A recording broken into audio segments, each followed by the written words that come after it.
berikan ya urutannya ya, meminta kalian siapa yang mau yang pertama, kedua, dan seterusnya, gitu ya, supaya waktunya memang pas ya, karena waktunya hanya 10 menit per kelompok untuk presentasi atau tiap orang presentasi. Silakan disajikan dalam PPT. Kemudian juga nanti dalam 10 menit itu termasuk ke dalam ada diskusi sedikit ya, boleh dari audiens, dari teman-teman kalian, atau mungkin dari saya juga ya. Kemudian dari ketika misalkan kalian presentasi, nah itu wajib on cam ya, wajib on cam. Nah seperti itu. Nah nanti jangan lupa juga mengisi daftar hadir. Nanti akan saya kirimkan daftar hadirnya supaya menunjukkan kehadiran kalian begitu ya, kehadiran kalian selama seminar ini. Karena itu menjadi bukti juga bahwa kalian mengikuti seminar ini sampai tuntas ya. Kemudian nanti mungkin akan ada masukan-masukan yang tentunya akan menambah apa ya, agar artikel kalian lebih baik lagi, karena nanti pada hasilnya artikel tersebut ada yang misalkan digabung ke dalam proceeding ya, ada juga misalkan yang akan dilanjut ke jurnal ya, jurnal pengabdian masyarakat. Nah nanti ini akan saya dan juga pihak LP2M itu akan melihat ya mana saja misalnya potensial untuk dikirim ke jurnal gitu ya. Ya, baik, untuk mempersingkat waktu karena ini sudah pas ya waktunya, berarti dimulai dari kelompok 1 ya. Kelompok 1 di sini berarti kelompok awali oleh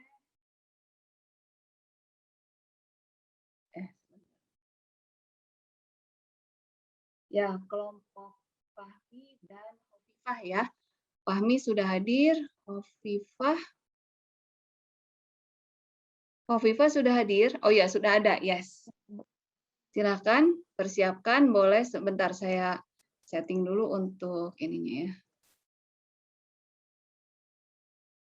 Ya, silakan. Boleh share screen, silakan. Fahmi dan Hovifah. Dimulai.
Silakan Fahmi dan Hovifah siap.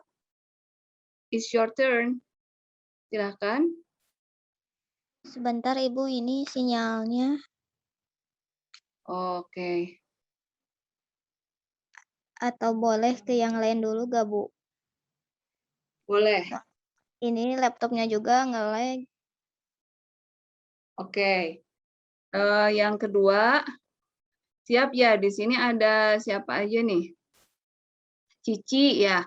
Cici Fitri, Elin, Irfa, Hori, Rahmi. Siap ya? Yang kelompok kedua nih. Ya, silahkan. Siap, Bu. Share screen. Ya, Elin silahkan.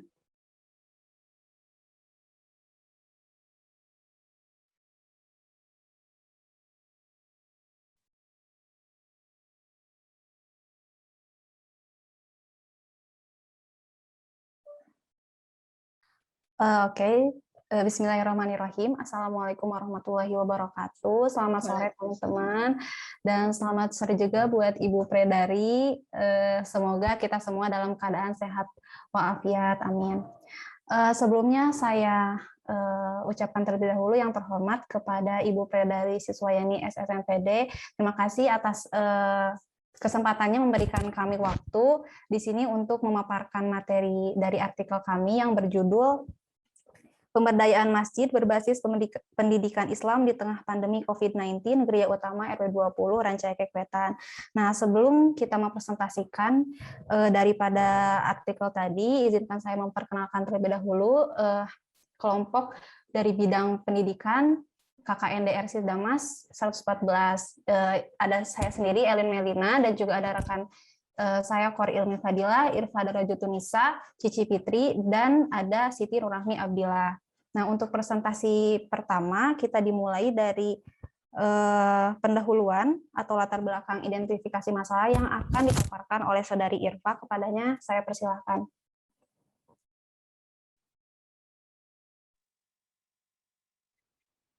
Terima kasih kepada Saudari Elin selaku moderator. Materi pertama yang akan saya bahas dengan judul pendahuluan.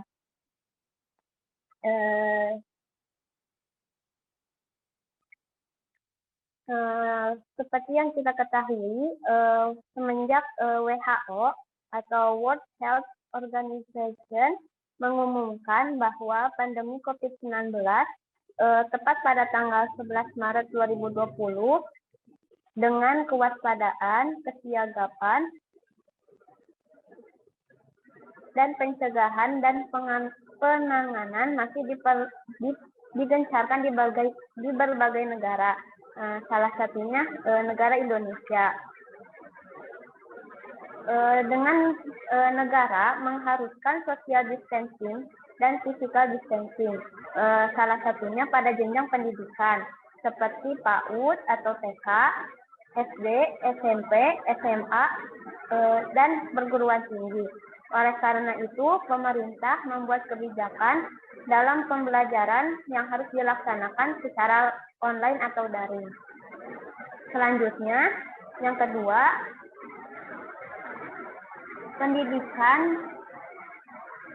pendidikan di Indonesia pun terpaksa kembali menjadi online karena pendidikan secara umum merupakan hal yang penting bagi manusia dalam berbagai aspek kehidupan dan juga banyak memberi pengaruh besar bagi manusia agar bisa bertahan hidup dengan membangun interaksi yang baik sehingga kebutuhan hidupnya terpenuhi dengan mudah.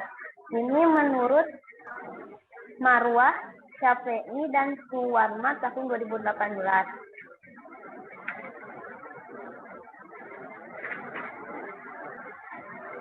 Tetapi sekarang pendidikan mengharuskan anak-anak belajar dengan guru memberikan tugas atau materi berupa video untuk anak pelajari di rumah atau memberikan materi dengan bertatap muka menggunakan aplikasi Zoom. Yang terakhir yaitu salah satunya pendidikan agama Islam yang merupakan salah satu upaya agar dapat mengenal, memahami, bertakwa, dan berakhlak. Pendidikan Islam merupakan upaya sadar dan terencana dalam mendidik peserta didik agar peserta didik mengenal, memahami, menghargai, mengimani, bertakwa, dan berakhlak mulia dalam mengamalkan Islam yang bersumber dari Al-Quran dan Hadis melalui kegiatan bimbingan, pengajaran, latihan, serta pengalaman. Ini menurut Dahwadin dan Nugraha pada tahun 2019, halaman 7.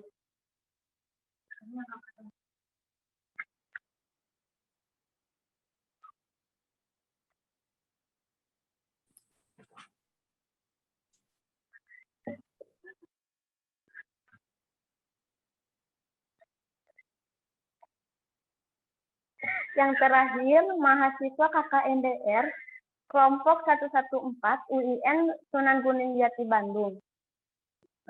Pada masa pandemi sekarang, UIN Sunan Gunung Jati Bandung melaksanakan KKN dengan tema KKNDR Sisdamas atau kuliah kerja nyata dari rumah berbasis pemberdayaan masyarakat. KKN tersebut secara umum merupakan salah satu bentuk pendidikan melalui pengalaman yang diadakan di luar kampus secara langsung. Sehingga kami dari kelompok 114 yang berlokasi di Geria Utama RW 20 Rancaekek Wetan melakukan refleksi sosial dengan dalam bentuk observasi lapangan, yaitu guru melakukan pendataan dan pemetaan.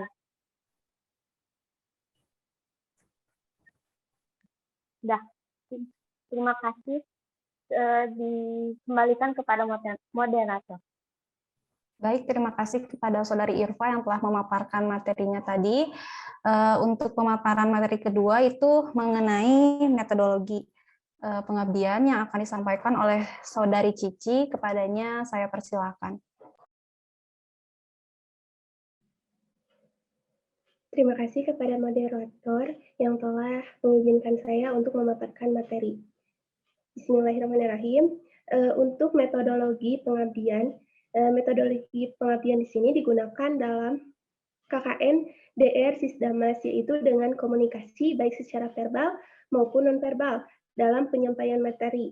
Nah, di sini KKN DR Sisdamas memiliki pendekatan pendidikan dan mentransfer ilmu tentang materi berupa fikih, pengetahuan dasar agama Islam dengan sasaran masyarakat Geria Utama Rancaekek RW 20 yang ditujukan untuk anak-anak sekolah dasar dari anak kelas 1 sampai kelas 6 SD.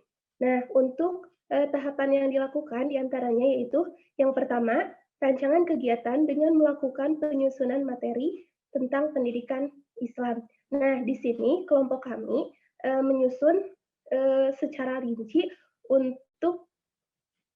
untuk materi yang akan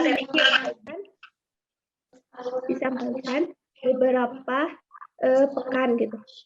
Yang kedua, rancangan evaluasi yaitu berupa sesi tanya jawab setelah penyampaian materi. Nah, maksudnya di sini yaitu setelah penyampaian materi dari pemateri yaitu kami sendiri, lalu terakhir ada sesi tanya jawab untuk menanyakan materi yang telah kami sampaikan. Mungkin cukup sekian penjelasan dari saya. Dikembalikan lagi kepada moderator. Baik, terima kasih kepada Saudari Cici yang telah memaparkan materinya. Untuk materi ketiga itu mengenai pelaksanaan kegiatan yang insya Allah akan disampaikan oleh Saudari Kori. Kepadanya saya persilahkan.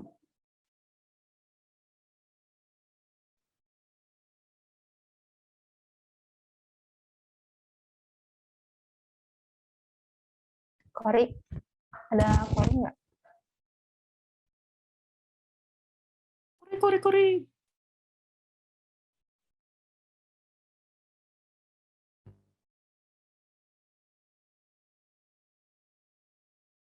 Suaranya nggak kedengaran, Kori. Kori nggak ada suaranya, Kor. Sekarang ada nggak? Ada.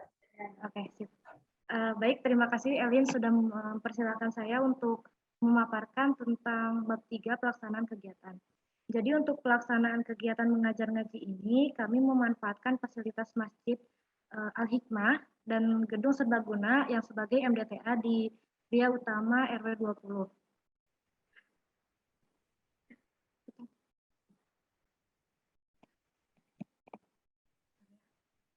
Kok mulai? Bentar ya, sebentar.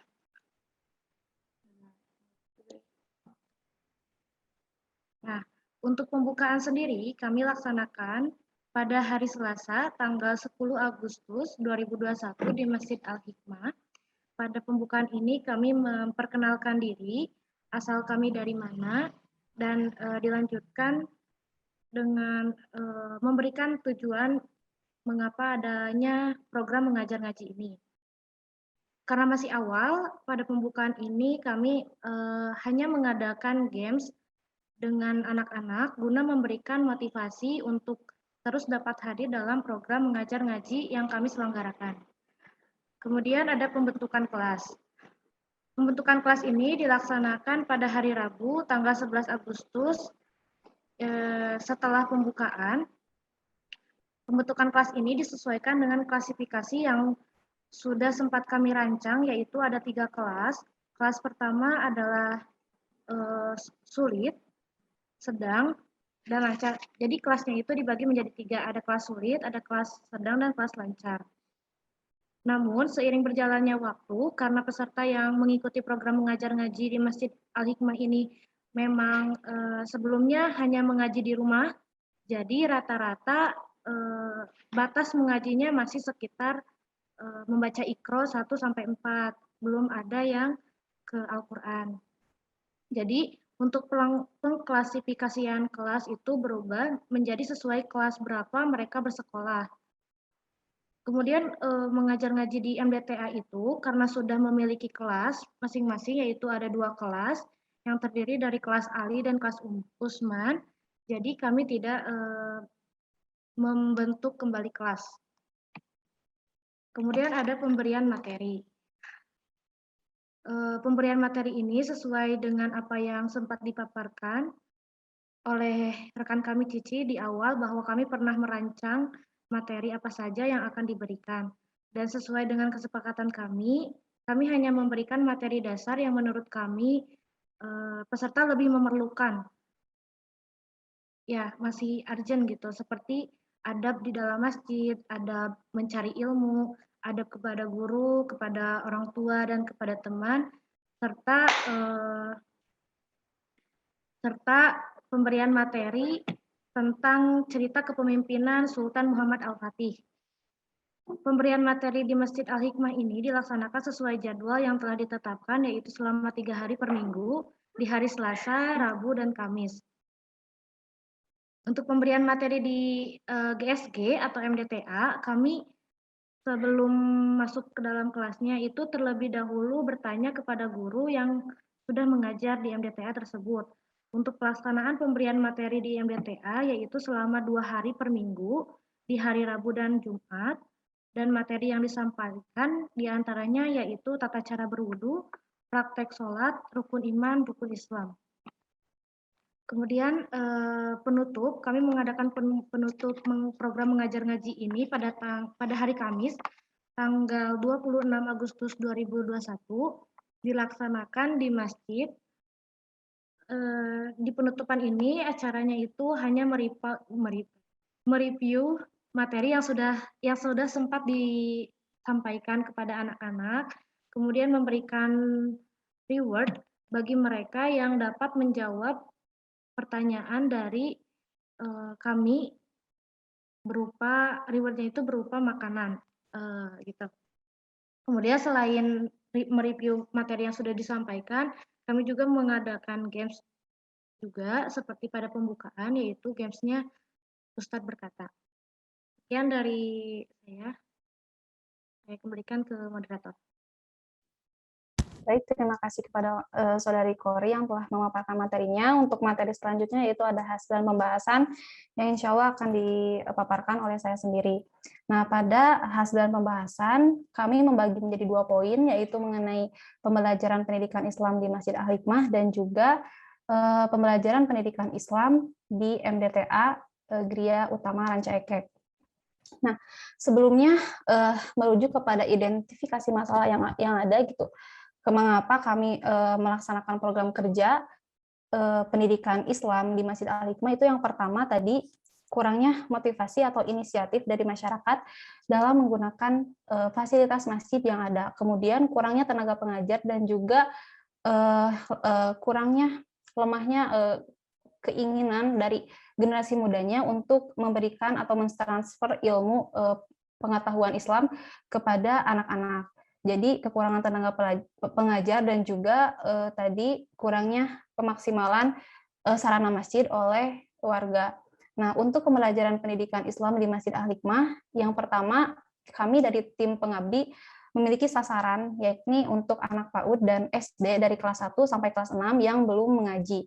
Kemudian pada proses pembelajarannya ternyata tim pengabdi di sini kami mendapatkan beberapa permasalahan di Masjid Al-Hikmah gitu. Karena memang anak-anak cenderung belum mengaji pada saat itu, jadi pemahaman materi mendasar seperti fikih, SKI maupun akidah akhlak yang telah tadi disampaikan oleh Saudara Kori itu masih kurang memahami. Nah, selain itu karena hal tersebut menjadi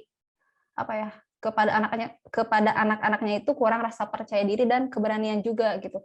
Nah, berdasarkan hal tersebut dari kami dari tim pengabdi mencoba untuk membuat inovasi belajar baru berbasis pendidikan Islam di Gria RW 20, yaitu pembelajaran yang aktif dan juga menyenangkan. Nah, tujuan daripada inovasi ini tuh untuk memberikan pemahaman serta pengetahuan dan juga kemampuan mengenai pendidikan Islam kepada anak-anak. Selain itu juga inovasi yang kami buat itu seperti menonton sesi film kartun di pertengahan, adapun kuis dan juga games yang itu nanti dilaksanakannya pada tiap pembelajaran terakhir. Nah, untuk santri yang mengaji di Masjid Al-Hikmah kurang lebih ada 20 santri. Nah, kemudian dari kami sebagai tim pengabdi membuat tolak ukur keberhasilan pengajian tersebut dengan mengacu terhadap respon dan keaktifan dari siswa atau santri ketika sesi pembelajaran terakhir, yaitu dengan diadakannya kuis dan games. Nah, hasil yang kami dapatkan, 80% dari 20 santri tadi memiliki daya tangkap yang baik terhadap materi yang disajikan oleh tim pengabdi, dan ini sesuai dengan ekspektasi dari kami, tim pengabdi, yaitu bertujuan dengan adanya program kerja ini untuk meningkatkan daya tangkap anak-anak, kemudian meningkatkan rasa percaya diri, dan juga memberikan atau mentransfer ilmu pengetahuan pendidikan Islam. Nah, selanjutnya itu ada yang kedua, ada pembelajaran pendidikan Islam di MDTA.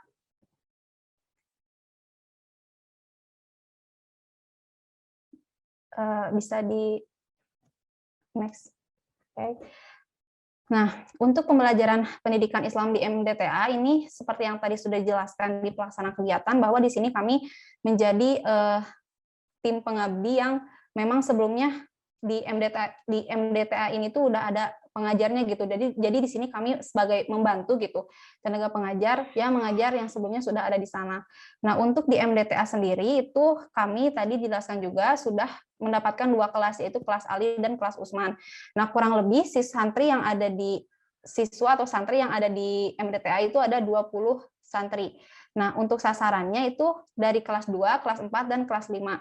Kemudian untuk permasalahan yang ada di MDTA itu tidak terlalu kompleks seperti yang ada di Masjid Al-Hikmah, karena memang anak-anaknya sudah cukup mampu, daya tangkapnya baik gitu terhadap materi yang disampaikan oleh guru gitu. Bahkan dari 20 santri tersebut mendapatkan hasil 95%, mereka itu baik gitu dalam menangkap materi yang telah dijelaskan oleh tim pengajar. Tetapi ada kekurangannya sedikit, yaitu mungkin ini juga disebabkan karena KBM yang daring secara terus-menerus atau tatap muka yang kurang dengan pengajar, sehingga anak-anak cenderung kaku ketika diberi pertanyaan oleh tim pengabdi atau oleh guru.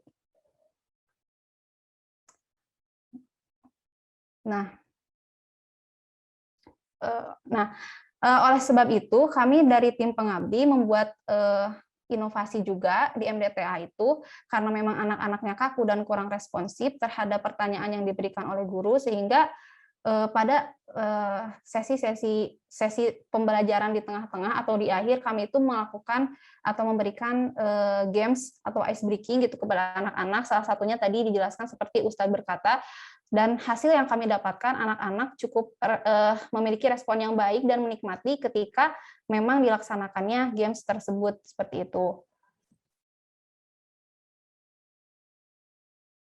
Next.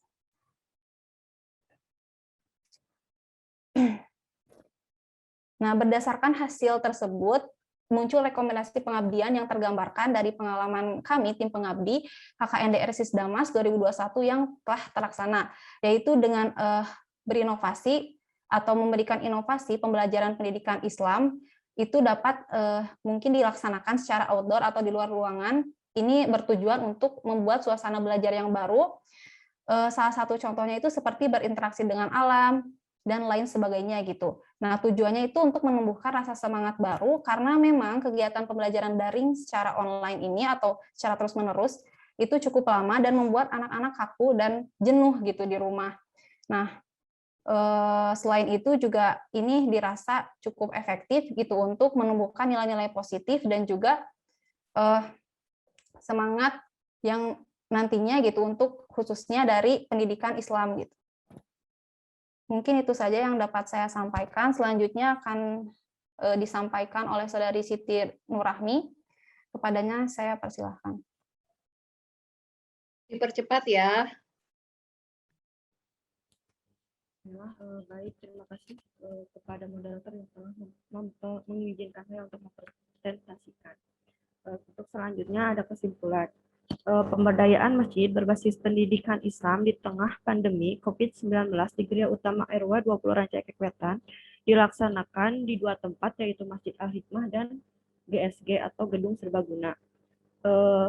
Selanjutnya, hasil pembahasan dari program pembelajaran pendidikan Islam di tengah pandemi di Masjid Al-Hikmah maupun MDTA, Komplek Gereja Utama RW 20 Rancaikek Wetan, pembelajaran pendidikan Islam di Masjid Al-Hikmah. Program ini memaksimalkan fasilitas masjid sebagai sarana belajar mengajar. Hal ini mendapatkan respon yang sangat baik dari masyarakatnya. Selanjutnya, pembelajaran pendidikan Islam di MDTA. Dalam kegiatan pembelajaran di MDTA, tim pengabdi mengambil fasilitas GSG untuk membatasi sasaran dari peserta jenjang pendidikan mulai dari kelas 2, 4, dan 5. Pada proses pembelajaran yang diberikan berupa pembelajaran tentang fikih, SKI, dan akidah akhlak. Selanjutnya, dan dapat diambil kesimpulan bahwa 80% dari santri yang mengikuti pembelajaran dapat menangkap dan memahami isi materi yang sebelumnya telah disampaikan, baik berkenaan dengan fikih, SKI, maupun akidah akhlak dengan sangat baik. Hal ini sesuai dengan harapan dan juga tujuan dari tim pengabdi untuk meningkatkan ilmu pengetahuan, kemampuan, dan juga rasa percaya diri maupun keberanian santri dengan metode penyampaian materi yang menyenangkan. Mungkin cukup sekian, saya kembalikan kepada moderator. Baik, terima kasih kepada Saudari Siti Nurrahmi yang telah memberikan penjelasannya tadi. Mungkin dari kelompok pendidikan atau bidang pendidikan dicukupkan sekian. Mohon maaf jika ada kesalahan. Terima kasih dan mungkin dikembalikan juga kepada Ibu Predari. Terima kasih. Wassalamualaikum warahmatullahi wabarakatuh. Waalaikumsalam warahmatullahi wabarakatuh. Terima kasih dari bidang pendidikan KKN 114 Luring ya. Alhamdulillah telah menyelesaikan program-programnya dan tadi sudah presentasi ya semuanya ya. Baik, Tadi untuk metodologi pendekatan sebetulnya metodologi pendekatan itu bukan misalkan yang pendidikan, bukan itu ya. Itu mah jadi bentuknya. Tapi kalau metode pendekatan dalam KKN itu gunakan PAR ya, participation, action, research ya. Artinya pengabdi itu sambil melakukan atau terjun langsung terjun langsung ke lapangan seperti itu ya. Jadi participation, action, research berbasis siklus. Jadi prosesnya itu dengan siklus ya, ada siklus 1, 2, 3, 4. Nah, tadi memang tidak terlihat di hasil pembahasan, justru di hasil pembahasan itu harus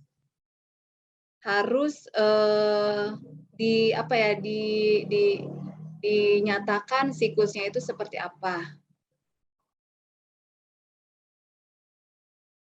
Jadi harus dinyatakan dalam pembahasan itu seperti apa ya siklusnya itu.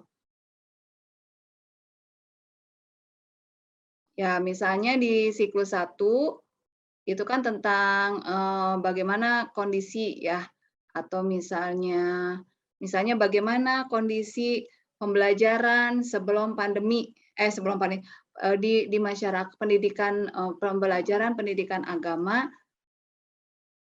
selama pandemi misalnya. Nah, itu dijabarkan di siklus 1-nya pembahasannya itu. Masuk siklus 2, pemetaannya bagaimana.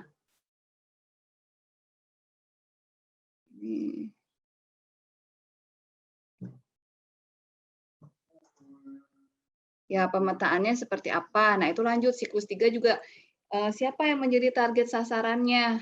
Nah, tadi juga tidak ada nih target sasarannya. Maksud target sasaran itu kelompok masyarakat yang menjadi penggeraknya. Di sini tidak disebutkan ya, kelompok masyarakat yang menjadi penggeraknya siapa. Nah, kalau di sini hanya sebagai objeknya ya tadi ya, anak-anak dengan rentan tingkat sekolah ya tadi disebutkan kelasnya, tapi tidak disebutkan nih yang menjadi masyarakat sasarannya untuk dijadikan diberdayakan seperti itu. Itu belum ada ya, belum tergambarkan. Jadi belum tergambarkan nih misalnya ketika misalnya Elin dan kawan-kawan sudah meninggalkan daerah tersebut, siapa yang akan meneruskan program pendidikan tersebut dengan inovasi-inovasi yang dilakukan di sana. Nah, itu belum tergambarkan ya, ini baru hanya sekedar laporan saja, laporan kegiatan ya. Nah, kemudian sebetulnya di kelompok ini bisa dibagi jadi 2 ya. Kelompok yang misalnya tadi fokusnya di masjid dan satu lagi kelompok yang di di gedung serbaguna itu, karena kan beda ya, programnya saja beda. Jadi kalau menurut saya lebih baik nanti artikelnya juga dibuat 2 saja ya, dibuat 2. Jadi yang kelompok Elin dibagi 2 lagi. Jadi yang membahas di istilahnya di masjid ya, sama satu lagi di gedung serbagunanya gitu.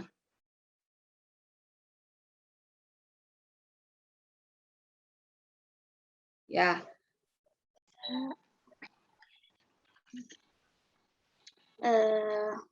Bentar ya. Bentar. Kamu HP?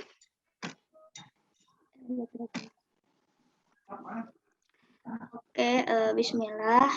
Di sini saya akan menjelaskan terkait pelaksanaan kegiatan. Di sini ada sosialisasi awal, di mana sosialisasi awal ini kami selaku pengabdi gitu mensosialisasikan acara ini kepada para remaja masjid dan para karang taruna.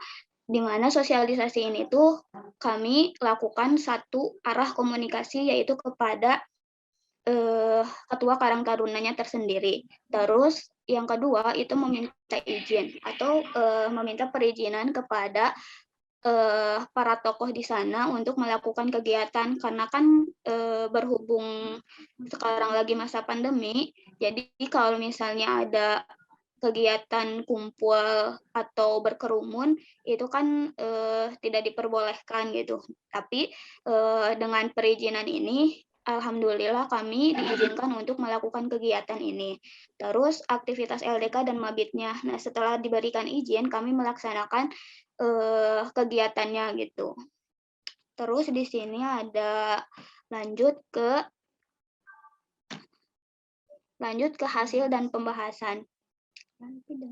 Hasil dan pembahasan, di sini hasil dari pelaksanaan kegiatan tersebut ialah yang pertama, pengetahuan dan sudut pandang baru mengenai pelatihan kepemimpinan dan pembinaan iman dan takwa para pemuda kompleks Geria, khususnya para Karang Taruna dan remaja masjid.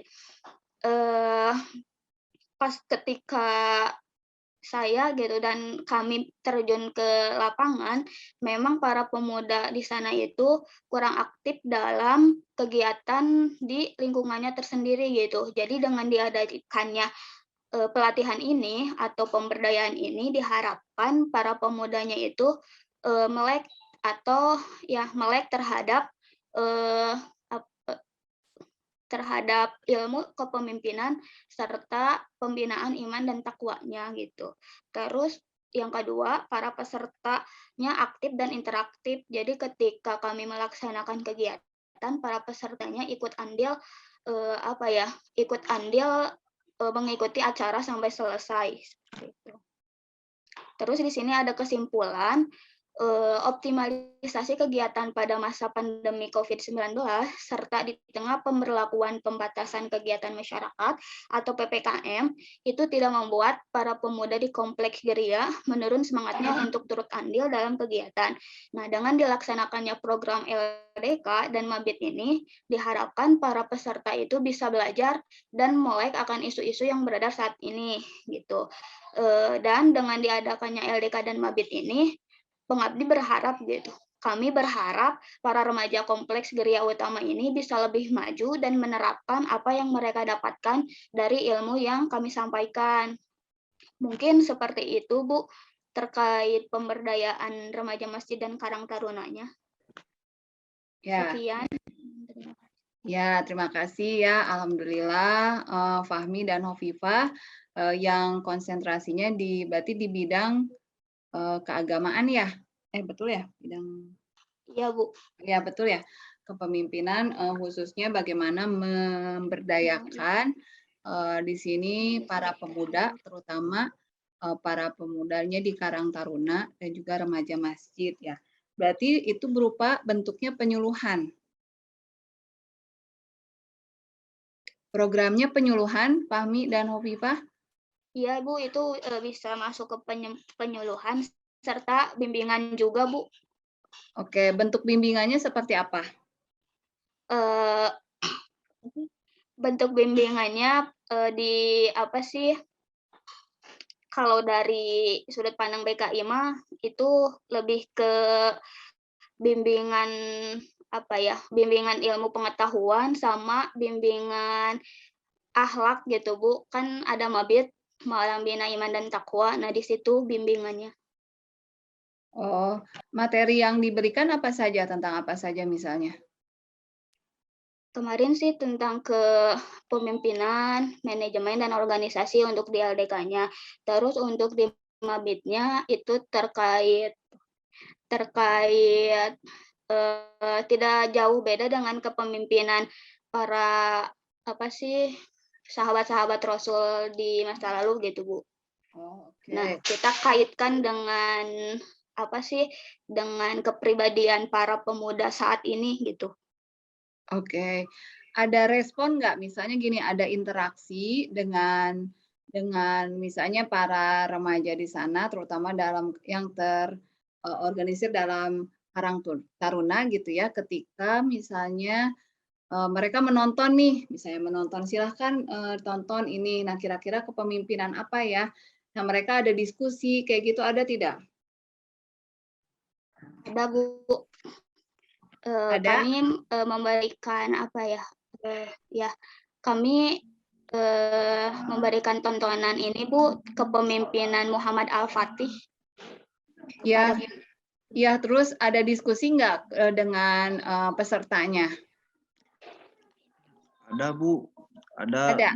Jadi setelah kegiatan nonton tersebut, kita mengadakan sharing session atau diskusi bersama gitu Bu, bersama anak-anak Terus Karang gimana? Taruna, kemudian beserta pesertanya gitu Bu. Nah, jadi dalam diskusi tersebut kegiatannya tuh kita berdiskusi mengenai organisasi atau kepemimpinan. Jadi kita juga menyiapkan pertanyaan untuk mereka apa saja sih yang telah dialami ketika berorganisasi, apakah ada kendala apa tidak. Nah, itu kemudian secara lisan apa tertulis? secara lisan Bu, secara lisan. Oh, berarti kan ada diskusi. Nah, itu diskusi Ya. itu sebagai alat ukurnya, alat ukur melihat apakah penyuluhan itu bisa dikatakan apa ya, terpahamkan atau tidak pada partisipannya. Nah, itu ya dari diskusi bisa. Atau kalau ada kuesioner. Nah, kuesioner juga bisa jadi alat ukur. Ya, kalau misalnya dibuatkan misalnya tingkat kepuasan terhadap kegiatan mabit ataupun misalnya apa tadi ya terhadap penyuluhan tentang kepemimpinan gitu ya. Nah, itu dijadikan apa kalau ada kuesionernya itu sebagai alat ukurnya. Sebagai alat ukurnya sehingga nanti responnya bisa dari misalkan hasil diskusi ya dan juga dari hasil kuesioner gitu. Ya. Mungkin bisa ditambahkan ya, kalau kuesioner bisa dengan G-form juga dibuatkan, disebarkan ke partisipannya.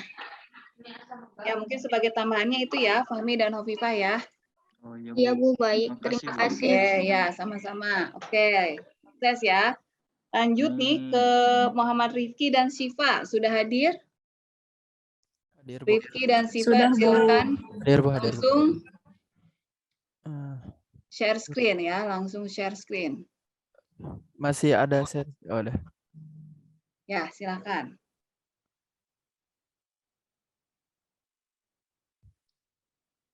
Ya, baik. Apakah sudah muncul? Sudah. Oh ya, terima kasih. Muncul. Bismillahirrahmanirrahim. Assalamualaikum warahmatullahi wabarakatuh. Sebelumnya, terima kasih kepada Ibu Predari SSMPD yang telah memberi kesempatan kami untuk menyampaikan presentasi kami dengan judul meningkatkan Mohon pasaran. maaf, Ya. PPT-nya kecil. Ini. Nah, Mungkin udah. karena tadi layarnya dibagi dua ya. Sudah. Yang berjudul meningkatkan untuk meningkatkan pemasaran produk UMKM di Gria Utama Rancaikek RW20 dengan pelatihan digital marketing. Nah, untuk perkenalan dirinya, saya Rifki Askia dari Teknik Informatika, kemudian ada Syifa Rahayu dari Manajemen Keuangan Syariah. Nah, latar belakangnya tahun 2021 adalah tahun yang berat untuk semua orang ya, di mana dunia ini sedang terjangkit wabah yaitu COVID-19.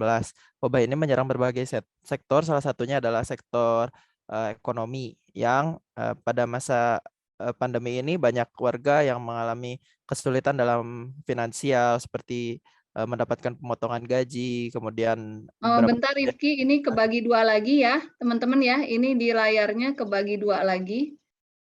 Jadi slide-nya nggak utuh. Nah, ini udah oke, sip. Ya, lanjut. Baik. Menyerang berbagai sektor, salah satunya sektor perekonomian. Beberapa warga terdampak seperti pemotongan gaji, kemudian beberapa UMKM harus gulung tikar gitu. Nah, KKN kuliah kerja nyata UIN ini diadakan dengan berbasis pemberdayaan masyarakat. Dan kemudian salah satu program dari kelompok KKN 114 adalah meningkatkan pemasaran produk UMKM di Gria Utama Rancaikek RW20 dengan pelatihan digital marketing. Yang selanjutnya, Pak. Selanjutnya, setelah observasi dari siklus kedua, terdapat permasalahan yang ada seperti banyaknya UMKM yang tidak dapat beradaptasi dengan keadaan sekarang, sehingga mau tidak mau merasakan adanya gulung tikar. Adanya pelatihan digital marketing ini diharapkan dapat membantu adaptasi para UMKM di dunia digital ini saat situasi pandemi.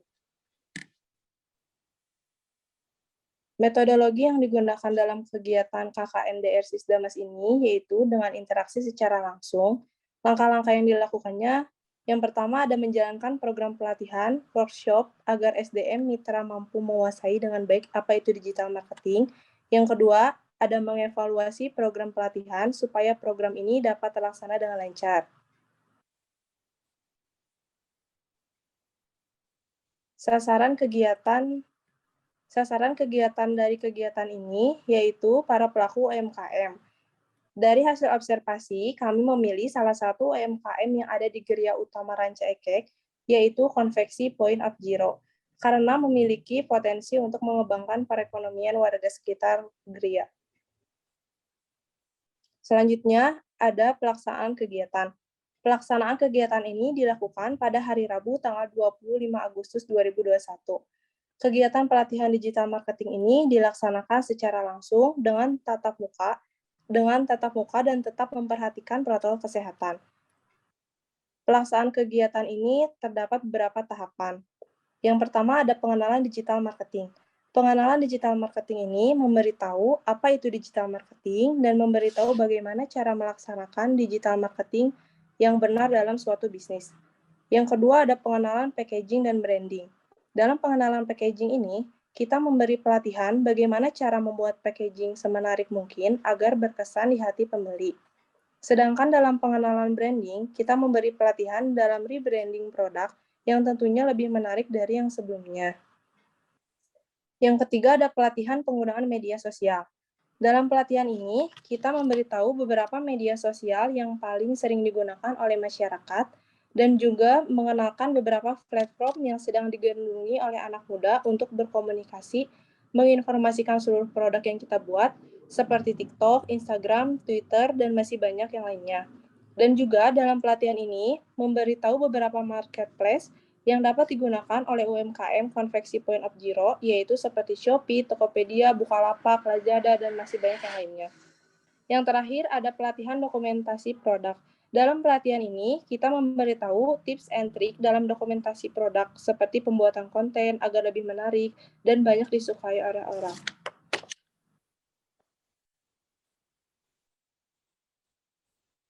Kemudian hasil dan pembahasan. Program ini terlaksana setelah wawancara yang kami lakukan dengan Konveksi Point of Zero. UMKM Mitra ini mengeluhkan tentang kurangnya pemahaman tentang pemasaran digital sehingga kami melakukan inisiasi program pelatihan ini.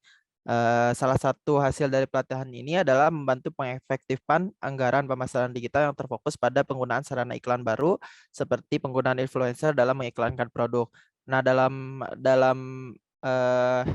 dalam pelaksanaannya juga kami memberi insight baru tentang media-media yang terbarukan yang memang sedang digandrungi oleh anak muda. Seperti penggunaan base atau auto base pada Twitter untuk pengiklanan dan juga penggunaan platform video pendek seperti TikTok, YouTube Short, Instagram Reels dan lain-lain. Gitu.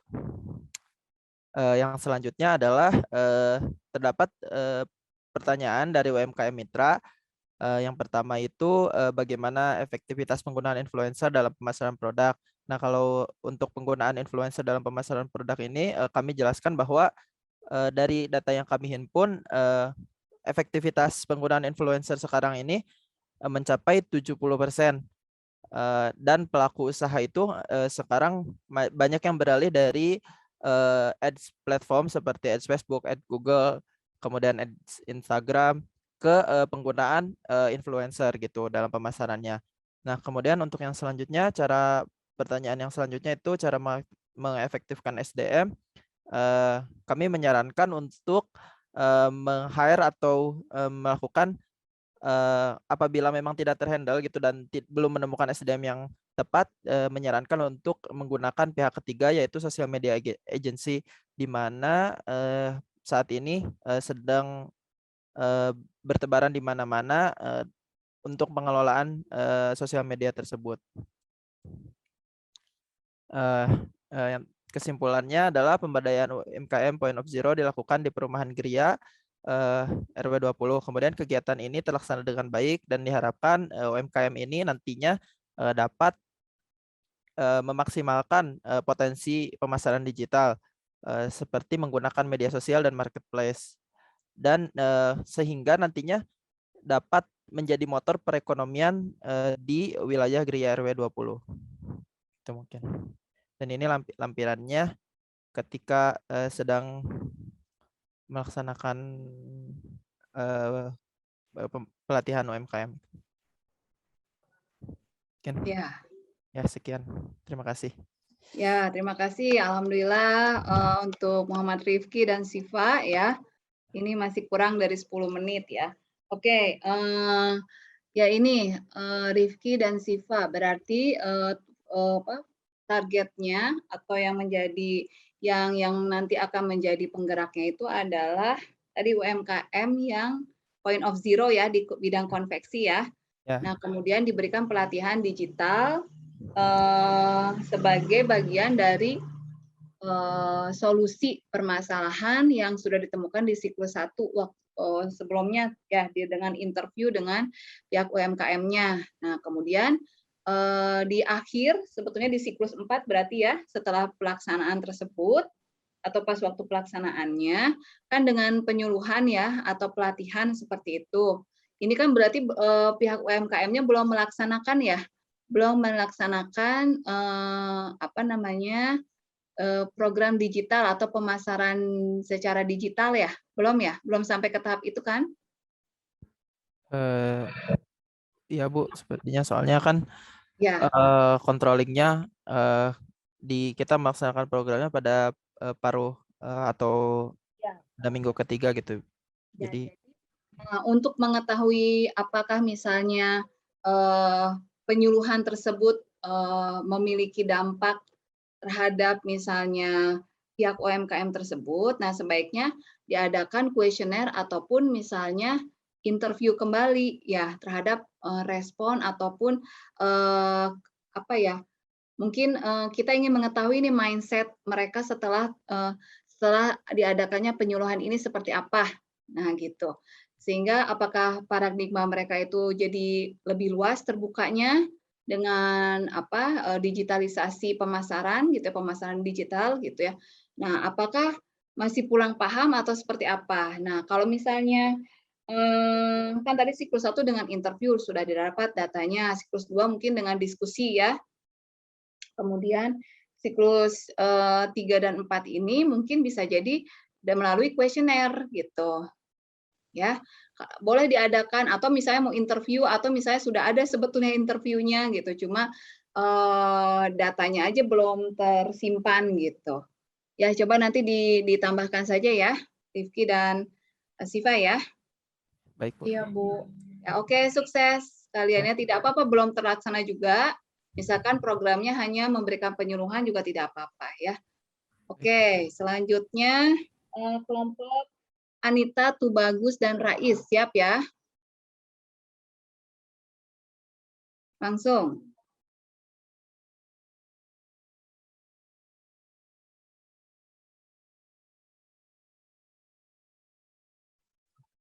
Baik, bismillahirrahmanirrahim. Assalamualaikum warahmatullahi wabarakatuh. Waalaikumsalam warahmatullahi wabarakatuh. Sebelumnya, kami mengucapkan terima kasih atas kesempatannya untuk memaparkan hasil kegiatan KKN kami di bidang kesehatan dengan fokus pembahasan seputar upaya pencegahan penyebaran dan penularan COVID-19 melalui kolaborasi dan optimisme warga Gria Utama Rancaikek. Adapun izinkan kami memperkenalkan diri terlebih dahulu. Pelaksanaan di bidang kesehatan di sini terdapat saya sendiri, yakni Anita Lestari, lalu ada saudara Muhammad Amin Rais Hidayatullah, dan Tubagus Aulia Kutubi Zaman. Boleh, next.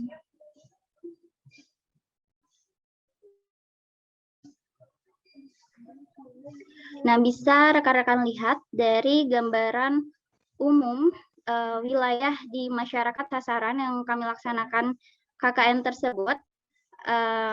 Boleh next?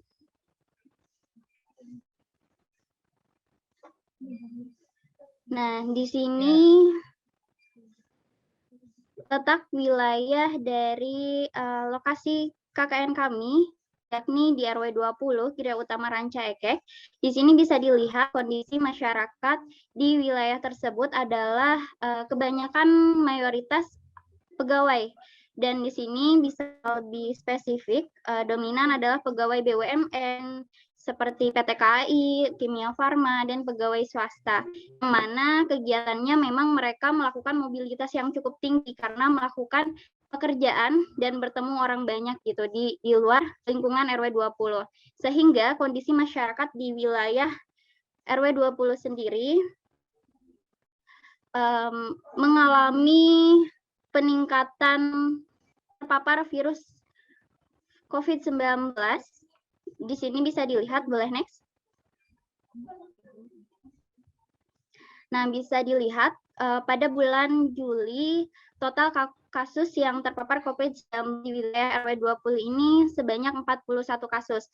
Adapun di bulan Agustus, mohon maaf, di sini mungkin ada tifo ya, bahwa di bulan Agustus sendiri total kasus yang terpapar sedikit menurun, yakni sebanyak 8 kasus yang terpapar COVID-19.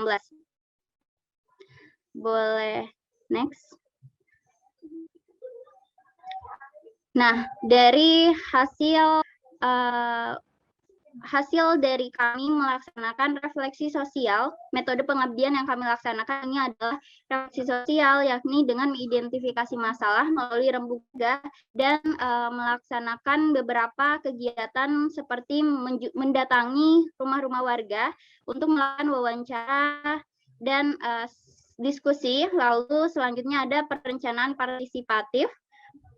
Perencanaan ini yakni menyusun hasil dari identifikasi masalah dengan menyepakati program kegiatan bersama warga dan tokoh masyarakat. Bahkan kami melakukan diskusi dan koordinasi bersama pihak Kesmas dan pihak Satgas RW 20. Setelah disepakati program kegiatan tersebut, kami melaksanakan sosialisasi kepada warga di wilayah RW 20 dengan perencanaan program yang akan kami laksanakan. Lalu selanjutnya adalah pelaksanaan dan evaluasi. Boleh next. Hasil identifikasi masalah yang telah kami laksanakan dari refleksi sosial dengan rembuk, lalu kami melaksanakan observasi dengan wawancara dan lain sebagainya. Hasil dari identifikasi masalah sendiri ini warga di wilayah tersebut masih banyak terpapar COVID-19 dan sempat mengalami masuk ke dalam kategori zona merah. Lalu sebagian warga juga masih takut untuk melakukan vaksinasi COVID-19. Di samping mereka takut untuk melaksanakan vaksinasi, mereka juga masih sedikit pemahamannya dan sedikit melek terhadap protokol kesehatan 5M. Lalu mereka juga di masyarakat tersebut masih termakan berita bohong atau informasi yang tidak benar seperti atau bisa dibilang hoax yang beredar baik secara word of mouth maupun media sosial. Lalu kesulitan warga dalam melakukan pendaftaran vaksin online melalui Peduli Lindungi serta di wilayah tersebut karena memang masuk ke dalam wilayah zona merah dan kegiatan anak-anak yang melaksanakan rutinitas di rumah saja gitu, dari mulai belajar dan bermain, mereka melaksanakan kegiatan di rumah. Akhirnya anak-anak pun merasa jenuh dengan rutinitas yang dilakukan di rumah dan berdampak pada imunitas tubuh anak. Nah, dari hasil dari identifikasi masalah tersebut, akhirnya kami melakukan usulan program. Kami berkoordinasi dengan tim bidang kesehatan. Di antaranya usulan program yang kami laksanakan adalah penyuluhan secara online melalui webinar, lalu pendampingan pendaftaran vaksinasi secara online melalui aplikasi Peduli Lindungi, lalu pendampingan meningkatkan protokol kesehatan 5M, lalu penyemprotan disinfektan dan healthy fund. Nah, dari usulan program sendiri, ini memiliki tujuan di mana dari tujuan ini bisa mendapatkan perubahan perilaku dari masyarakatnya sendiri RW 20 agar terjadi perubahan perilaku hidup bersih dan sehat serta berperan aktif dalam mewujudkan derajat kesehatan yang optimal sehingga kita bisa sama-sama dapat mengurangi lonjakan kasus pandemi COVID-19 khususnya di RW 20 dan umumnya bagi kita semua di wilayah Indonesia sendiri. Seperti itu. Adapun pelaksanaan kegiatannya akan disampaikan oleh Saudara Tubagus. Kepada Saudara Tubagus dipersilahkan. Ya, baik. Saya akan melanjutkan dari pelaksanaan dan evaluasi dalam pelaksanaan kegiatannya. Tidak yang belum kamu berikan.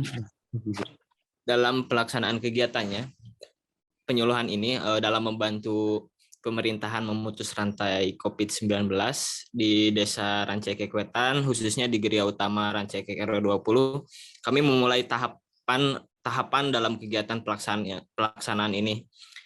Pada tahapan pertama yaitu tahapan persiapan kegiatan yang dilakukan, kami adalah mengobservasi mengenai penyuluhan ini apakah penting atau tidaknya. Kami melakukan observasi itu dari tanggal 1 sampai tanggal 2. Selanjutnya kami merundingkan program dari usulan program yang tadi dikemukakan untuk disepakati kepada masyarakat apakah pentingnya atau tidak diadakan pelaksanaan tersebut. Setelah itu kami melakukan tahap kedua yaitu pelaksanaan. Di tahap pelaksanaan ini kami melakukan program kegiatan. Yang pertama, penyuluhan secara online melalui webinar. Dilakukan pada 14 Agustus 2021 dengan tema pentingnya vaksinasi dan efektivitas dalam memutus rantai penyebaran COVID. Selanjutnya ada program selanjutnya, program kedua pendampingan pendaftaran vaksinasi secara online. Program ketiga, pendampingan meningkatkan prokes 5M yang dilakukan dan bekerja sama dengan para tokoh masyarakat sekitar untuk selalu tetap meningkatkan protokol kesehatan. Yang keempat, melakukan penyemprotan disinfektan. Dalam tahapan ini kami membantu warga dalam membuat cairan sesuai dengan aturan yang benar untuk dilakukan penyemprotan. Selanjutnya kami melakukan tahapan program yaitu Healthy Fund. Kegiatan ini dilakukan setiap hari Minggu, diperuntukkan kepada anak-anak dalam kondisi pandemi ini tentunya tetap dengan menjaga protokol kesehatan demi mencegah virus corona, namun tetap kita bisa untuk menghibur para anak-anak supaya imunnya lebih meningkat. Setelah itu, next, tahapan ketiga yaitu evaluasi. Di evaluasi ini kami melakukan feedback group atau kami melakukan feedback group ini setelah melakukan sosialisasi di 5 program tadi melalui grup WA dan juga di penutupan kegiatan KKN itu.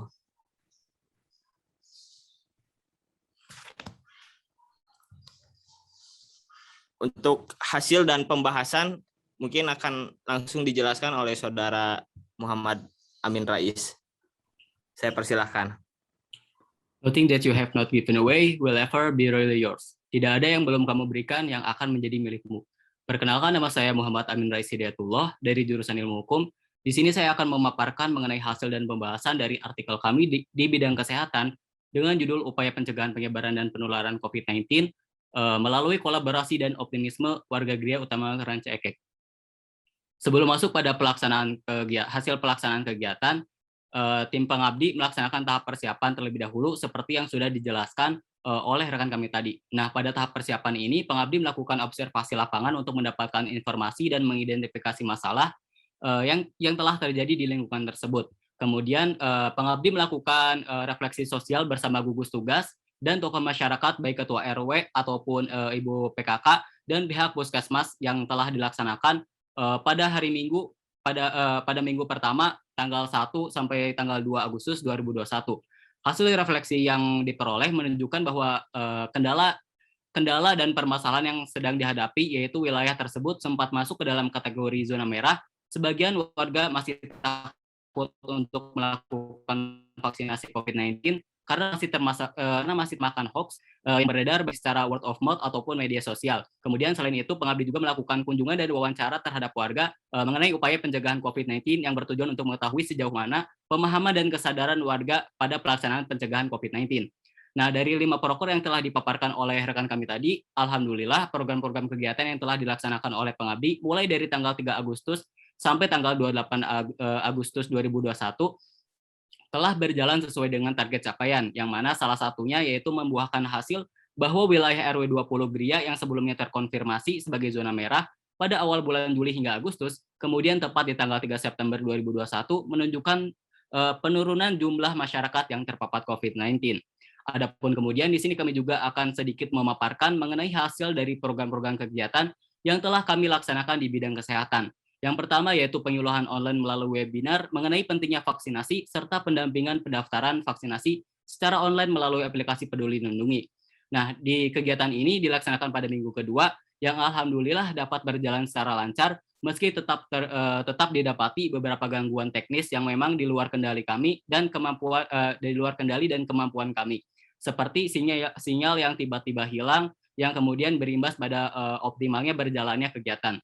Akan tetapi meskipun dengan kekurangan tadi, pelaksanaan kegiatan ini telah berhasil merubah stigma warga RW 20 Gria yang tadinya sempat percaya dengan informasi yang tidak benar seputar vaksin, menjadi siap untuk melakukan vaksin dan lebih meningkatkan pola hidup bersih dan sehat. Kemudian dalam bermasyarakat juga, kami sempat mendapati beberapa warga RW 20 Gria yang sangat menunjukkan antusiasmenya dalam mengikuti proses pelaksanaan vaksinasi. Seperti contoh ketika saya sendiri sedang membeli nasi kuning di salah satu UMKM di sana, saya mendapati penjual yang kebetulan bertanya kepada saya mengenai proses pendaftaran vaksin secara online. Sehingga kemudian pengabdi memberikan informasi seputar jadwal vaksin dan daerah mana saja yang sedang melaksanakan vaksinasi serta melayani warga di sana yang kesulitan untuk melakukan pendaftaran online pada aplikasi Peduli Lindungi melalui WhatsApp grup setiap RT di sana. Kemudian dalam program yang berikutnya yaitu pendampingan peningkatan prokes 5M. Warga yang sebelumnya masih acuh dengan penerapan protokol kesehatan saat melakukan aktivitas di luar ruangan, minimalnya saat ini sudah membiasakan diri untuk selalu memakai masker dan menjaga jarak dengan orang lain. Yang mana keberhasilan pelaksanaan program kegiatan ini juga tidak lepas dari dukungan dan respon warga yang positif yang memudahkan kami untuk melakukan kegiatan tadi secara konsisten agar mengingat warga agar lebih disiplin dalam melaksanakan penerapan protokol kesehatan. Nah, dengan terlaksananya program ini juga secara tidak langsung telah memberikan gambaran baik kepada pihak RW maupun pada pihak Karang Taruna betapa pentingnya untuk tetap menjalankan peningkatan prokes 5M di wilayah tersebut. Kemudian di program yang selanjutnya yaitu pendampingan penyemprotan disinfektan. Nah, pada pelaksanaannya sendiri, kontribusi perangkat RW dan warga Gria alhamdulillah sangat antusias dalam membantu merealisasikan program kegiatan ini. Salah satu bentuk dukungannya yaitu dari perangkat RW khususnya telah memberikan pinjaman alat disinfektan sekaligus dengan cairannya, sehingga hal ini meringankan anggaran kami dalam melaksanakan program kegiatan ini. Kemudian mengingat wilayah RW 20 yang luas, yakni terdapat 11 RT, dan alat penyemprotannya juga cukup berat dan terbatas, maka pengabdi melakukan 2 sesi penyemprotan dengan dibagi 2 wilayah. Nah, dengan dilaksanakannya program ini, alhamdulillah telah membangun awareness kepada masyarakat akan pentingnya penyemprotan disinfektan, sehingga ke depannya ketika kami sudah meninggalkan RW 20, kegiatan penyemprotan ini masih tetap dapat terlaksana yang akan dilanjutkan oleh pihak RW maupun pihak Karang Taruna. Kemudian apa lagi ya? Oh ya, Healthy Fund ya. Adapun dalam program Healthy Fund sendiri, pelaksanaan Healthy Fund ini bagi anak-anak sebelumnya dilatar belakangi dari siklus pertama yang didapati bahwa masyarakat di sana ada beberapa yang mengeluhkan bahwa ketika proses belajar mengajar ya dilakukan secara daring, anak-anaknya itu lebih fokus kepada gadget mereka masing-masing, sehingga tim pengabdi mengusulkan diadakannya program Healthy Fun ini. Kemudian hasil dari pelaksanaan Healthy Fun ini bagi anak-anak selama 1 bulan diantaranya yaitu membuat semangat bagi anak-anak untuk melaksanakan kegiatan secara rutin. Hal ini terbukti dari seringnya anak-anak di sana mengunjungi posko tempat kami berkumpul guna untuk menanyakan kapan pelaksanaan Healthy Fun ini akan diadakan lagi gitu. Bahkan sampai sekarang juga masih ditanyakan sampai sekarang. Kemudian di sisi lain program kerja ini juga telah berhasil minimalisir penggunaan gadget yang berlebihan bagi anak, khususnya ketika proses belajar mengajar dilakukan secara daring. Hal ini terbukti bahwa dalam bermasyarakat juga kami jarang menemui anak-anak yang di sana sibuk dengan gadgetnya, melainkan anak-anak di sana tuh lebih fokus berinteraksi kepada kawan sebayanya. Kemudian dari hasil pelaksanaan program tadi, kami juga mendapati bahwa beberapa perubahan yang terjadi di masyarakat. Yang pertama yaitu masyarakat mulai sadar dalam meningkatkan protokol kesehatan, kemudian masyarakat tergerak untuk melakukan vaksinasi COVID-19, kemudian hilangnya stigma masyarakat terhadap informasi yang tidak benar atau hoax terhadap vaksinasi, baik dalam pendaftaran maupun pelaksanaannya, kemudian masyarakat dapat memahami mekanisme penyemprotan disinfektan secara baik dan benar, serta memberikan kenyamanan kepada masyarakat dalam melakukan aktivitas di luar ruangan. Kemudian yang terakhir yaitu pada program Healthy Fun sendiri membuat semangat bagi anak untuk melaksanakan kegiatan olahraga yang menyenangkan secara rutin serta meminimalisir penggunaan gadget yang berlebihan. Kemudian dari hasil tadi juga didapati faktor penghambat dan juga faktor pendukung, yang diantaranya faktor penghambat yang pertama yaitu partisipasi dari warga yang di sana masih cukup rendah apabila dibanding dengan jumlah warga yang sangat dominan banyaknya di sana ya. Kemudian yang kedua yaitu waktu pelaksanaan yang bersamaan dengan kegiatan warga, sehingga ketika pelaksanaan kegiatan kami sering sekali didapati bentrok dengan kegiatan rutinan yang sudah ada di sana. Kemudian kurangnya koordinasi antara tokoh masyarakat dengan warga, yang mana kami juga sempat mendapati beberapa kegiatan kami yang bentrok yang memang bukan disebabkan oleh kesalahan kami, melainkan kesalahan dari faktor internalnya. Kemudian di faktor pendukung yang pertama yaitu sarana dan prasarana yang memadai, kemudian antusias dan kontribusi warga yang cukup baik, kemudian wilayah tersebut sudah dominan tidak gagap teknologi, dengan artian ketika kami melaksanakan seperti contoh program webinar, masyarakat masih bisa mengikuti secara maksimal.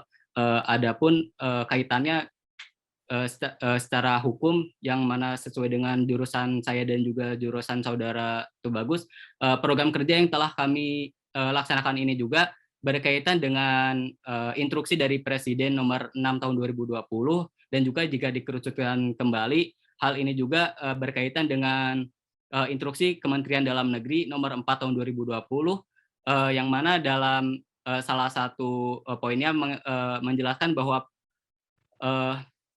melaksanakan dan meningkatkan sosialisasi secara masif penerapan protokol kesehatan dalam pencegahan dan pengendalian coronavirus COVID-19. Kemudian yang kedua, menyusun dan menetapkan peraturan kepala daerah tentang penerapan protokol kesehatan dalam pencegahan dan pengendalian COVID-19 dengan mempedomani format sebagaimana tercantum dalam lampiran instruksi menteri, dan juga yang ketiga dalam penyusunan dan penetapan peraturan kepala daerah sebagaimana dimaksud pada angka 2, memperhatikan dan disesuaikan dengan kearifan lokal di daerah masing-masing. Sehingga dalam pelaksanaan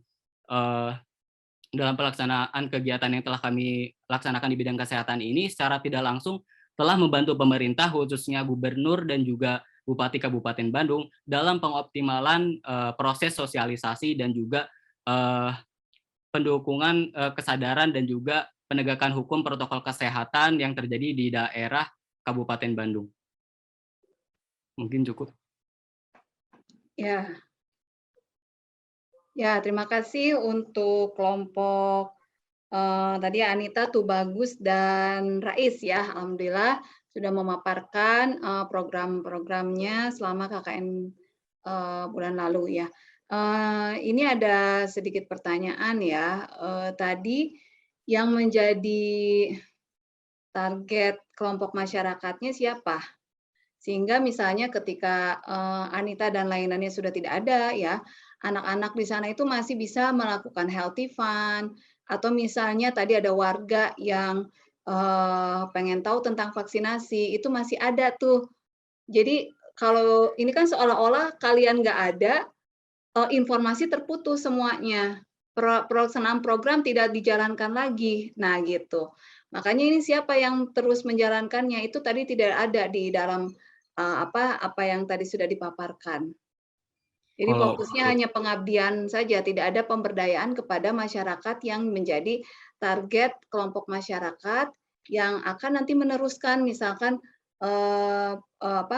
informasi tentang vaksin ya. Kemudian juga tadi healthy fund tetap berjalan gitu. kalau untuk program disinfektan mungkin pemberdayaannya itu kepada pihak RW dan juga pihak Karang Taruna yang sudah dipaparkan tadi ya Bu.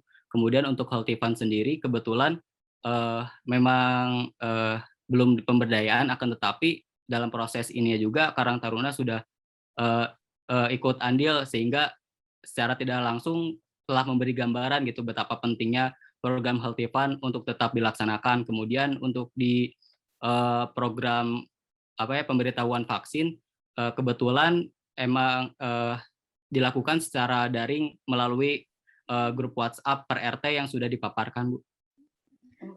Izin menambahkan juga Ibu, perihal untuk Healthy Fund, kami juga sudah berkoordinasi bersama Karang Taruna. Mungkin nanti sama saudara Tubagus akan lebih didampingi kembali untuk pelaksanaan Healthy Fund agar bisa berlanjut gitu kegiatannya. Lalu untuk pelaksanaan pendampingan seputar vaksinasi, kami sudah berkoordinasi juga dengan Satgas RW 20, lalu bersama pihak puskesmas juga, bahkan di sana pihak puskesmas bersama bidan di RW 20 juga bahkan kita sudah berkoordinasi bahwa untuk informasi seputar vaksinasi atau apapun itu bisa langsung menghubungi pihak puskesmas atau bidan di RW 20 yang memang bidan RW 20 sendiri itu merupakan staf dari puskesmas seperti itu Bu. Mungkin karena kita juga masih masuk di grup RW juga untuk informasi mengenai pendaftaran vaksin bisa kami bantu juga jika memang dari warga masih terdapat kendala seputar pendaftaran vaksin melalui Peduli Lindungi Ibu.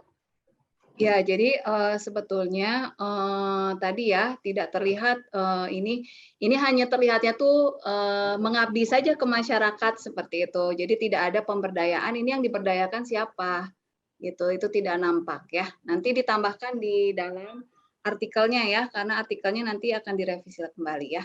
Oke, terima kasih ya, sukses ya kelompok Anita. Ya, lanjut ke Mandiri ya, yang Mandiri Lita. Silakan Lita Novitasari.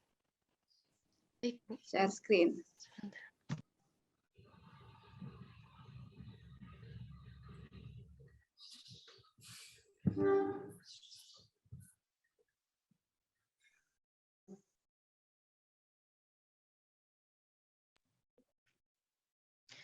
Baik, Bismillahirrahmanirrahim. Terdengar sebelumnya, Bu? Terdengar, ya.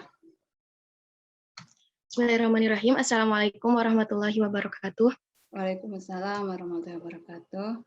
Terima kasih Ibu sudah memberikan waktunya kepada saya untuk memaparkan kegiatan KKN yang sudah saya laksanakan. Untuk kegiatan KKN ini, saya melaksanakannya di RT 1 RW 14 Desa Bojongloa dengan judul Efektivitas Pembelajaran Al-Quran Berbasis Daring bagi Siswa SDIT Insan Rahayu. Adapun agenda presentasinya diawali dengan pendahuluan, metodologi, kemudian hasil dan pembahasan. Pendahuluan, untuk latar belakang masalah ini sendiri, kenapa dibuat judul efektivitas pembelajaran Al-Quran, sebagaimana yang kita ketahui bahwa COVID-19 ini sangat berpengaruh gitu. Sampai saya mengutip salah satu kata dari Kasvianti Zulhaena yaitu efek yang ditimbulkan dari COVID-19 sangatlah berpengaruh di semua lini kehidupan. Salah satunya dalam dunia pendidikan, yaitu banyaknya keluarga yang belum siap menjadi guru di rumah bagi anak-anaknya, karena terbiasa melakukan kegiatan belajar di sekolah. Orang tua terkadang baru menyadari bahwa betapa pentingnya gitu ya pembelajaran pendampingan kepada anak gitu, terutama di sini juga pembelajaran Al-Qur'an yang biasanya itu diikuti atau dilaksanakan secara tatap muka, tapi sekarang diharuskan secara daring karena lembaga yang tidak diperbolehkan atau masih belum diperbolehkan adanya tatap muka. Nah, masalah yang diambil di sini yaitu ketika pendampingan orang tua dalam mendampingi anaknya belajar daring di pembelajaran Al-Qur'an ini terkadang perbedaan dari orang tua itu sendiri gitu. Jadi standarnya lembaga dan standarnya orang tua ketika mendampingi itu berbeda, sehingga ketika membenarkan anak juga itu terdapat kekeliruan gitu dalam menyampaikannya. Adapun sasaran dari kegiatan ini yaitu terfokus pada peserta didik SDIT Insan Rahayu. Tujuan pengabdian ini itu mengetahui pembelajaran yang dapat efektif dilaksanakan secara daring, kemudian mengetahui metode pembelajaran bagi anak yang mudah dipahami, dan dapat menemukan solusi agar memudahkan orang tua dalam mendampingi anak untuk belajar. Sebenarnya di sekolah ini sudah bagus, sudah efektif gitu kalau menurut saya dari segi pembelajaran, inovasi pembelajarannya itu beralih ke Zoom atau Google Meet. Kan tetapi permasalahannya di orang tua, pendampingan orang tua yang memang belum bisa bersinergi, belum bisa memiliki standar yang sama dalam mengajarkan anak-anaknya dalam pembelajaran Al-Qur'an, sehingga perbedaan itu cukup fatal ketika dilaksanakan terus-menerus gitu, dilakukan secara terus-menerus. Adapun manfaat pengabdian, yang pertama yaitu membuat anak lebih tertarik dan senang mengikuti pembelajaran. Yang kedua, materi dapat disimak ulang oleh peserta didik tanpa ada batasan waktu. Dan yang ketiga, membantu orang tua sebagai pendamping anak belajar untuk bisa mengikuti pembelajaran sesuai dengan standar materinya. Jadi dari permasalahan tadi itu saya menyimpulkan bahwa sepertinya perlu adanya media pelengkap pembelajaran untuk anak. Nah, dibuatlah video pembelajaran yang diupload di YouTube. Dengan manfaatnya itu supaya anak lebih tertarik dengan konten yang lebih menarik, mengambil tokoh boneka supaya anak-anak lebih tertarik, dan selain itu juga bisa disimak ulang oleh anak-anak. Selain itu juga, selain anak yang bisa menyimak, tapi orang tua juga bisa menyimak mana bacaan yang betul dan mana bacaan yang salah gitu.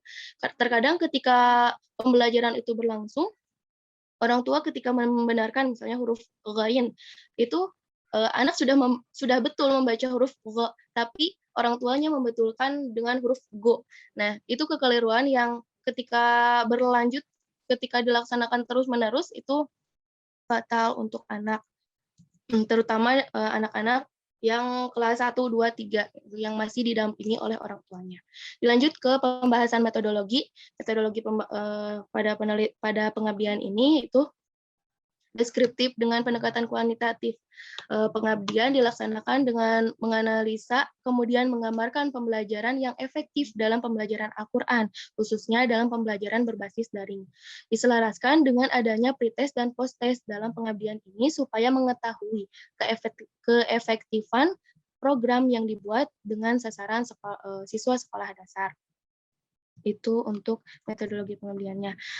Dari siklus pertama, saya mulai dengan perizinan ke ketua RT, kemudian ke kepala sekolah juga untuk melaksanakan kegiatan, dan dilanjut dengan perancangan pembelajaran, membuat RPP untuk 2 pekan pembelajaran supaya target pembelajaran kepada anak lebih tertata, lebih tersusun. Kemudian membuat media pembelajaran di siklus kedua ini membuat media pelengkap pembelajaran yang akan diupload di YouTube pada siklus ketiga. Setelah diupload diberikan kepada anak. Sebelum disampaikan kepada anak itu saya membuat pretest dulu. Pretest dan posttestnya karena ini tahap dasar, tahap pertama, jadi saya mengambil bacaan ta'uz dan basmalah saja kepada anak-anak. Kenapa ta'uz dan basmalah? Karena bacaan ini yang sering dilafazkan dan sering keliru juga untuk anak-anak, terutama di sekolah ini, di sekolah SIT Insan Rahayu ini menggunakan satu metode, yaitu metode UMI. Metode ini mengajarkan anak-anak untuk lantang ketika membaca, jelas juga, akan tetapi anak-anak terutama yang sudah terlalu lama mengikuti pembelajaran daring, jadi menutup suaranya juga sering kali kurang keluar gitu. Maka dari situ dibuatlah pretest dan posttest. Pretest dulu mendengarkan bacaan anak-anak dari segi ta'uz dan basmalahnya, kemudian diberikan video ini, dilanjut dengan diberikan kembali posttest. Membacakan ulang kembali bacaan ta'uz dan basmalahnya. Hasil dan pembahasan. Yang pertama, electronic learning merupakan salah satu cara untuk mengatasi masalah pendidikan, baik di negara-negara maju maupun di negara-negara berkembang. Pada prinsipnya, e-learning ini adalah pembelajaran yang menggunakan jasa elektronika sebagai alat bantu.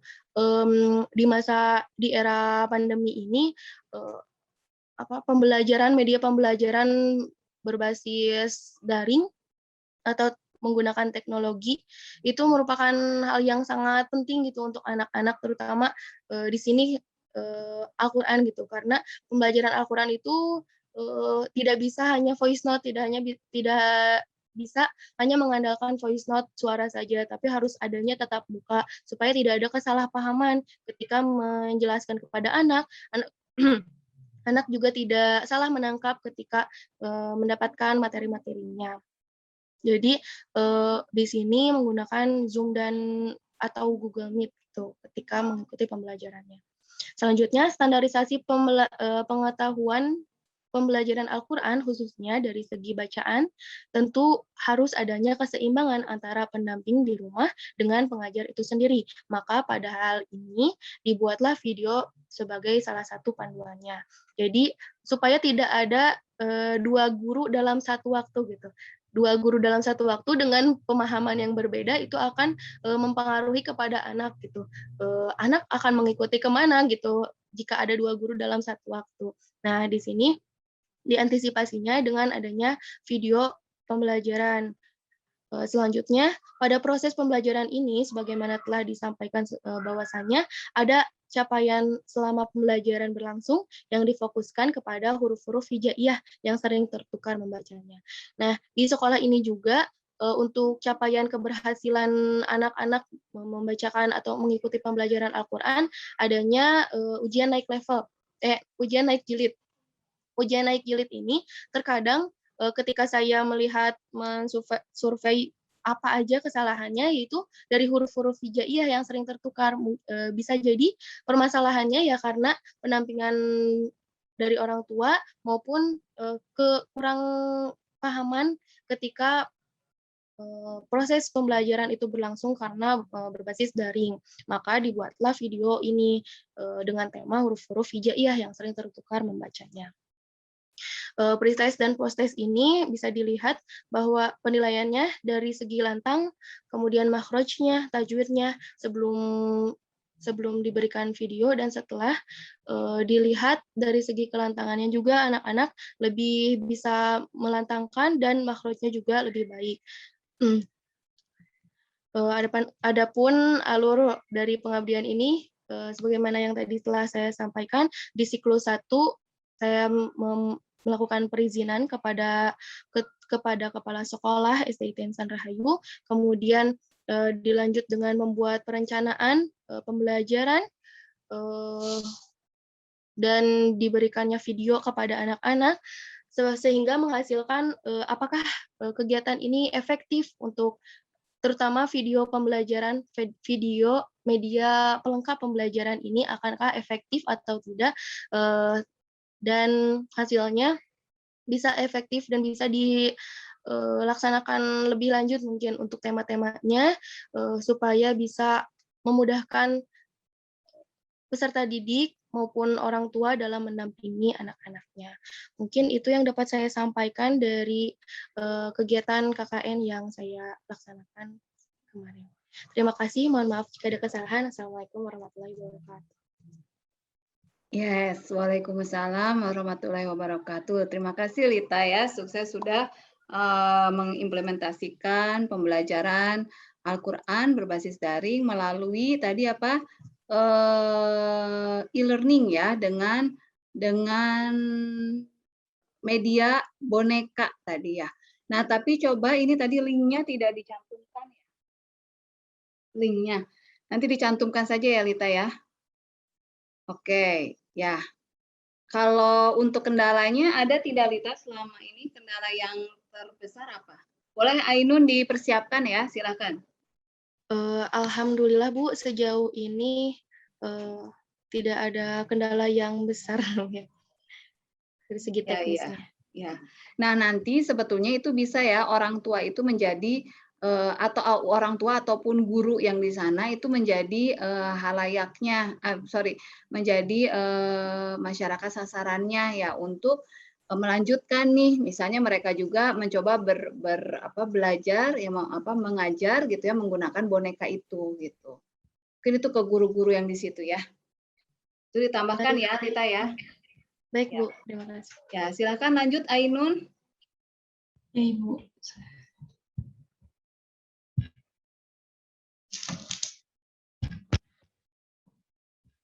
Ya, maaf sebelumnya suara saya terdengar jelas.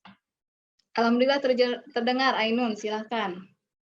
Ya, Bismillahirrahmanirrahim. Assalamualaikum warahmatullahi wabarakatuh. Waalaikumsalam warahmatullahi wabarakatuh. Pada kesempatan kali ini saya akan memaparkan artikel yang telah saya garap yaitu yang berjudul Revitalisasi Sumber Daya Alam dan Sumber Daya Manusia Kampung Cikoneng, RW 1 Desa Cibiru Wetan menuju masyarakat mandiri. Tempat dan waktu pelaksanaan yaitu lokasinya di Kampung Cikoneng, RW 1 Desa Cibiru Wetan, Kecamatan Cilenyi, Kabupaten Bandung. Tanggal pelaksanaan tanggal 2 Agustus 2021 sampai tanggal 31 Agustus 2021. Masuk ke pendahuluan, sumber daya manusia dan sumber daya alam adalah dua komponen penting dalam suatu kehidupan. Pada dasarnya, sumber daya alam merupakan aset yang dimiliki suatu negara yang meliputi tanah dan kekayaan alam seperti kesuburan tanah, keadaan iklim atau cuaca, hasil hutan, tambang, dan hasil laut yang sangat mempengaruhi pertumbuhan endemik suatu alam yang melimpah dan berpotensi tinggi sangat mendukung pembangunan ekonomi suatu negara. Desa Cibiru Wetan ini adalah suatu daerah yang secara fasilitasnya telah mencapai 90% dan telah dinikmati dan warga sekitar Desa Cibiru Wetan ini juga dikunjungi oleh warga luar Desa Cibiru. Selain dikunjungi dan warga yang memiliki sensasi di Tangga Seribu dengan jalan mereka juga dikunjungi oleh komunitas goes yang ingin menikmati pemandangan dari Desa Cikoneng ini.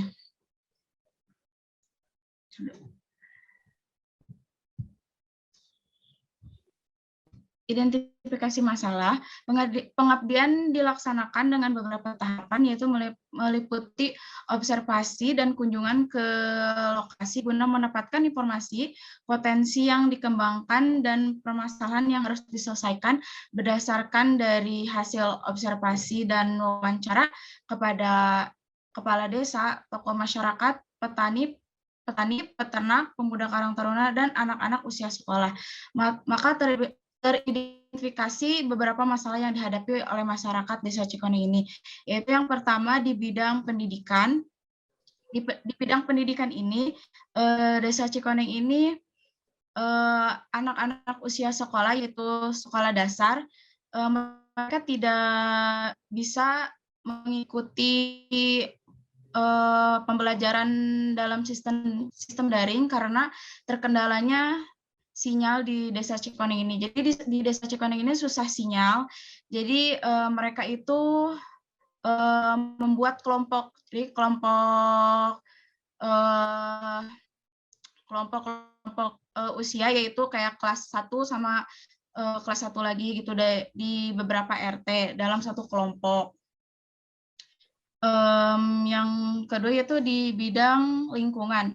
Di bidang lingkungan ini, Desa Cikoneng ini terjadinya pembuangan limbah kotoran sapi yang berceceran di solokan jalan. Yang ketiga itu di bidang ekonomi. Untuk di bidang ekonomi yaitu kurangnya pemasaran dalam proses pembuatan susu sapi, susu perah sapi, dan pembuatan teh kaskara, yaitu dari kulit kopi, karena di sana rata-rata petani kopi dan peternak susu sapi perah. Dalam metodologi pengabdian ini dilaksanakan beberapa tahapan, yaitu meliputi observasi dan kunjungan ke lokasi guna mendapatkan informasi potensi yang dapat dikembangkan dan permasalahan yang harus diselesaikan. Seperti di siklus pertama kita melakukan observasi, wawancara kepada kepala daerah, kepala dusun, dan tokoh-tokoh masyarakat, petani, peternak, dan pemuda karang taruna.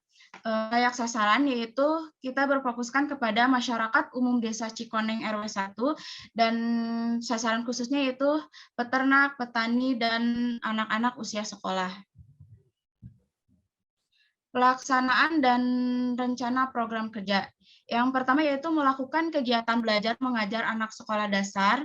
Seperti yang tadi saya paparkan, di Desa Cikoneng ini anak-anak sekolah dasar itu tidak bisa mengikuti belajar dalam sistem daring karena dikendalakannya di sana susah sinyal. Jadi kita sebagai pengabdi kita melakukan mengajar yang dilakukan setiap hari, dari hari Senin sampai hari Jumat, dan dibagi beberapa kelompok. Ya, terus juga di sana juga kita melakukan mengajar ngaji. Yang kedua yaitu mendirikan ruang literasi, yaitu perpustakaan. Kita juga bekerja sama dengan salah satu tokoh penting yang ada di sana. Beliau juga merupakan seorang tokoh penting yang ada di Desa Cikoneng ini, yaitu Ibu Lilis. Beliau merupakan seorang kader. Beliau juga telah membuka perpustakaan di rumahnya, jadi kita membuka donasi untuk buku. Yang ketiga yaitu ada bakti sosial. Bakti sosial ini kita bekerja sama dengan lembaga sosial. Pada siklus minggu kedua kita mengadakan penggalangan dana dan bakti sosial kepada masyarakat yang kurang mampu yang ada di Desa Cikoneng ini.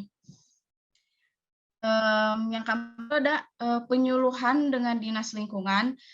Penyuluhan ini kita dilakukan pada minggu kedua, yaitu pada tanggal 10 Agustus kita melakukan penyuluhan di Desa Cikoneng ini bersama warga-warga, yaitu tentang pentingnya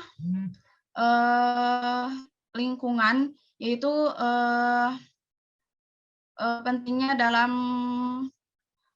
proses pembuangan limbah kotoran sapi dan juga proses dalam limbah dari kulit biji kopi gitu. Jadi di sana itu kan mayoritasnya peternak dan petani. Nah, mereka itu sebelumnya kotoran sapi itu hanya sudah dibuang saja gitu limbah-limbahnya tuh. Jadi kita membuatkan penyuluhan, yaitu dengan kita membuat budidaya cacing, yaitu dari kotoran sapi kita membuat pupuk. Pupuk itu dibudidaya bersama cacing. Nanti si cacingnya itu akan berkembang biak gitu. Terus yang terakhir yaitu pembuatan teh kaskara, yaitu dari kulit kopi yang kita buat menjadi teh kaskara. Keberhasilan program ini dibuat dan dilaksanakan untuk memecahkan berbagai masalah yang dihadapi oleh masyarakat. Program kerja tersebut dilaksanakan serentak dan berjalannya secara bersamaan di beberapa lokasi di wilayah Desa Cikoneng. Seperti dalam bidang pendidikan, alhamdulillah dengan kita mengabdi, masyarakat sangat welcome sekali pada kita. Jadi tadinya anak-anak itu kurang memahami dalam pendidikan karena di sana juga punya tenaga pengajar. Jadi dengan adanya kita di sana juga kita memberikan seperti media pembelajaran yang baru.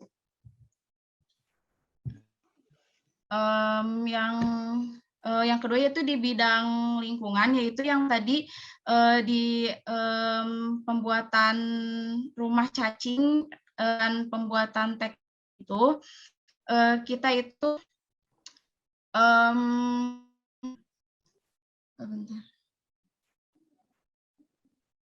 dari rumah cacing ini kita membuat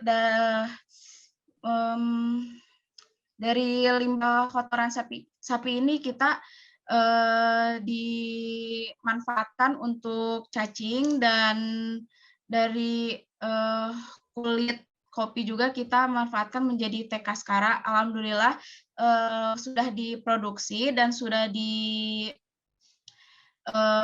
diproduksi ke beberapa tempat angkringan seperti tempat kafe-kafe. Kita telah memproduksi teh kaskara itu. Mungkin cukup sekian dari saya. Terima kasih. Ya, terima kasih Ainun ya, sudah selesai dengan pelaksanaan beberapa program, dan juga terima kasih sudah presentasi mengenai apa yang sudah dilakukan dalam KKN kemarin ya. Nah, Ainun, itu kan ada beberapa program ya. Nah, yang dilaporkan mungkin yang sesuai dengan bidangnya saja, bidang Ainun, bidang ilmu keilmuan Ainun ya. Kemudian kalau di tempat tersebut, di tempat Desa Cikoneng tersebut, apakah Ainun bersama rekan yang lain juga? Ada rekan yang lain kah, atau memang betul-betul mandiri? Bersama yang lain juga, Ibu. Kalau yang rekan yang lain itu apa? Tentang apa? Sama tentang ya. Yang tentang ini apa namanya, yang dari kotoran sapi itu, pemanfaatan kotoran sapi itu, bukan? Atau punya program lain? Sama.